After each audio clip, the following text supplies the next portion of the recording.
Alors qu'est-ce qu'un ULM? Trois axes par rapport à un avion. Alors l'ULM, c'est une catégorie ultra légère, c'est-à-dire on est limité par le poids. Alors que l'avion, il peut y avoir 3 places, 4 places, voire plus. Hein. Bon, les avions, tout le monde connaît les avions. Et puis au niveau des brevets, alors brevet avion, c'est la conduite, le pilotage, c'est presque identique à l'ULM, 3 axes. Bon, la seule différence, l'ULM, c'est du vol en VFR. Le VFR, c'est vol à vue, c'est-à-dire interdiction de voler de nuit. On n'a pas de système pour voler de nuit. Et dès que la météo est mauvaise, l'ULM doit rester au sol. Ça, c'est une des choses les plus importantes dans l'ULM, la météo. Ensuite, au niveau du brevet, bon, le brevet de pilote, que ce soit ULM ou 3 axes ou pilote d'avion, bon, disons que les théories sont rigoureusement identiques. Je dis bien hormis les vols de nuit, c'est autre chose. Ensuite, l'ULM, bon, il n'y a pas de conditions particulières au niveau médical. C'est-à-dire, en principe, tous les gens normalement constitués peuvent piloter un ULM de l'âge de 16 ans jusqu'à 80 ans, voire plus.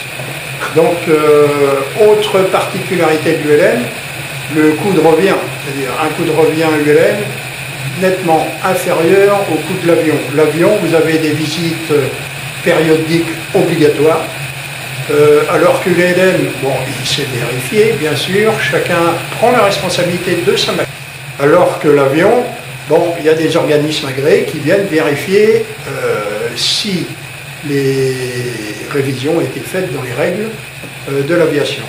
Alors concernant l'ULM par rapport aux avions, au niveau moyen de communication, alors nous avons des radios identiques, enfin des radios avion ULM, ce sont des radios identiques. On prend contact avec les tours de contrôle, on est obligé de s'annoncer au décollage, en vol avec les tours de contrôle, c'est-à-dire on a ce que l'on appelle un transpondeur, c'est-à-dire les tours de contrôle nous disent d'afficher un numéro de transpondeur.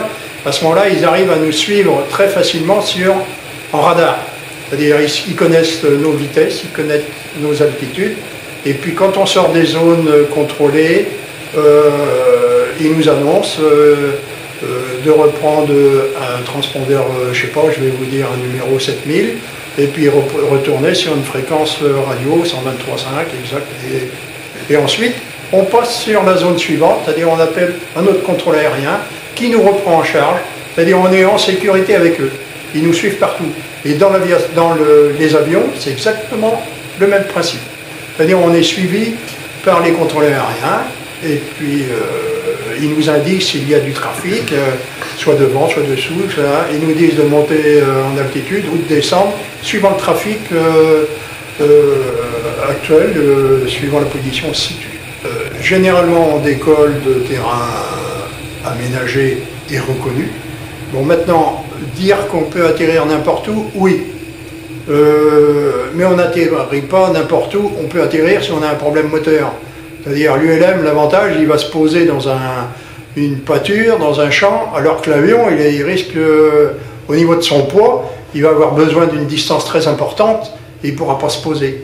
L'ULM, oui. Mais on se pose dans ces conditions-là qu'en cas de nécessité absolue.